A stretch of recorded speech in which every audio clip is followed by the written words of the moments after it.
While the PLA is the main opponent for the US military, could the PRC already effectively control the Commonwealth of Northern Mariana Islands, or CNMI?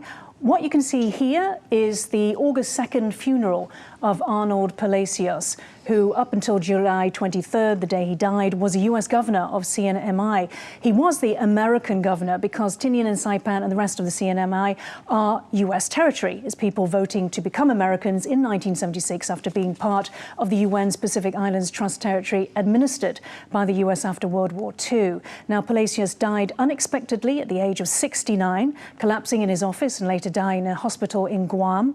No official cause of death has been released publicly and no investigation has been opened. However, during the course of his 2-year governorship, he consistently warned of CCP malign influence. This is his August 2023 testimony to US Congress. He says, "Everywhere in the Pacific, we experience CCP aggression on multiple fronts. We see it in organized crime, public corruption, and political interference. There is a strategic edge in all of the CCP's activities, and it destabilizes island communities and cuts against America's influence and security in the region. The CCP moves both quickly and methodically to fill perceived voids in American assistance and to capitalize on the social and economic vulnerabilities of Pacific Island communities. The CCP fully recognizes the strategic importance of America's territories and allies in Micronesia." Now, perhaps it's no surprise that Palacios found his fight against the CCP isolating. This is how he described it in 2024. Watch.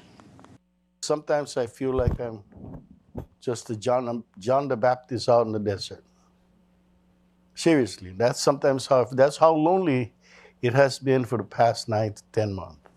Raymond, so we've heard of the Chinese influence in places like Palau, Taiwan's diplomatic ally, but how would you characterize the Chinese influence in CNMI? I think the late governor did a contribution to highlighting the gaps between the U.S. commitment to investment about defense and the challenging situation faced by the Northern Marianas and the Palau and those Pacific Islands about economic challenges faced by the Northern Mariana when the gambling business was blooming in that islands, when they're drawing a lot of Chinese monies into the local economy. And that same pressure also faced by Palau when the Chinese tourism China tried to withdraw its tourism to exert some concessions from Palau at the price of Taiwan's representation there. So the gaps is highlighted, and the late government also did a great job in trying to draw Americans' attention to this critically important issues. So some would argue that he didn't succeed, though, Raymond. I think I think the America are trying to do the makeup, a catch-up, trying to not only to invest more in the Pacific Islands, and also trying to coordinate the allies' power, including Japan and Australia and Taiwan, to make that try to address these shortfalls. Julian, the governor's death, why was that seen as controversial? We do not know why he died, so I would not speculate about this. Besides, he was succeeded by Lieutenant Governor, I think David Apatang is his name. We have no reason to believe that Apatang would have any different policy than he had. What we can infer, though, is looking at what China has done in the other island nations. I remember the president of Palau, Sorangel Whips, also complaining about Chinese interference and pressure on him. I think he said they were going as far as pretty much harassing him on his personal cell phone.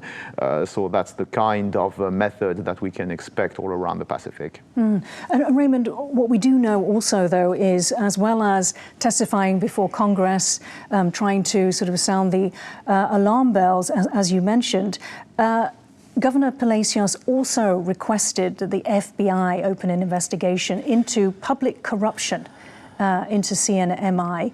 Yeah. In particular, there were federal funds from the US, and we know that there was also a lot of corruption around that casino in Saipan that you mentioned. I think that's the reason why we don't dare to, don't want to speculate, because both domestic competition, because the late government's Palacios stance must have made him many enemies, because he criticized his predecessors handling about the federal funds and about the U.S. investment after the COVID-19 in Northern Mariana. And so maybe domestic competition, political competition, and Chinese Malay influences, both elements are around. But his point is still valid about the U.S. need to pay more attention about the Chinese investment in and influences. They're not simply about economy. They carry other strategic calculation and purposes. Those are common points for not only the Pacific, but also for other nations, including Taiwan, Australia, and Japan.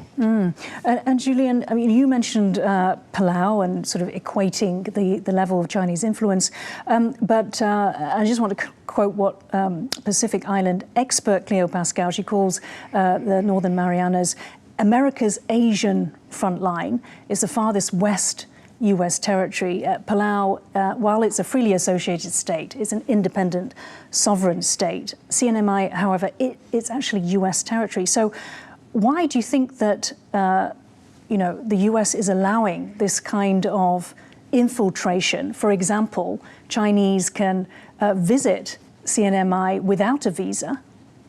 They can stay for 2 weeks perfectly legally without a visa.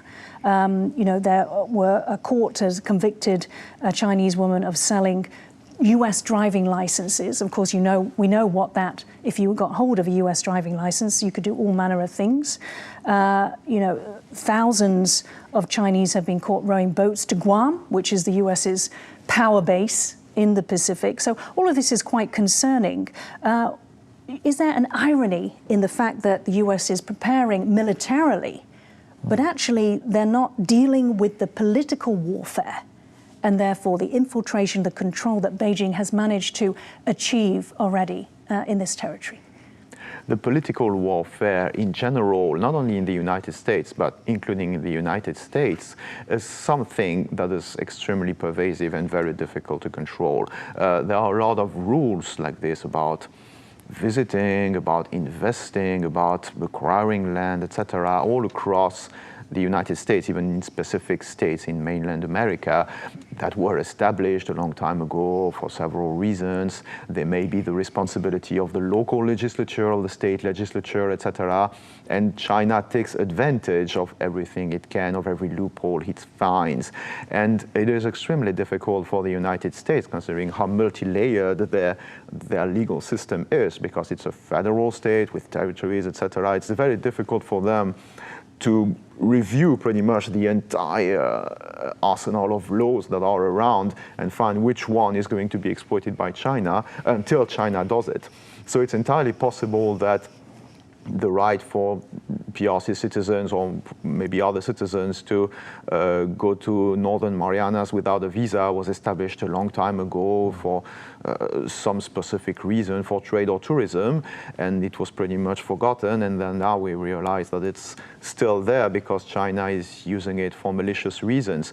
You see it also very regularly. You hear that one state or the other in the contiguous United States, one of the 48 states, suddenly has some Chinese infiltration here or there because they found that there was an old rule, an old forgotten rule that they could use at their advantage.